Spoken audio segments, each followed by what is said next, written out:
ഇത് ദൈവമേ, കയ്യോന്നി ചേച്ചാ എങ്ങനെ ചൊറിയുമോ? ഏവനെയല്ല ഇറച്ചി ചേച്ചേ, ഏതാ കയ്യോന്നി? അയ്യോ, ഇത് ചൊറിയണമല്ലേ?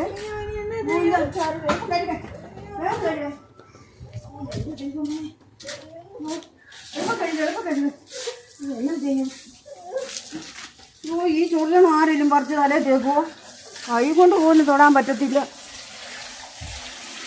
ഞാൻ കുടിക്കാൻ അങ്ങോട്ട് കയറിയ നേരമാണ്.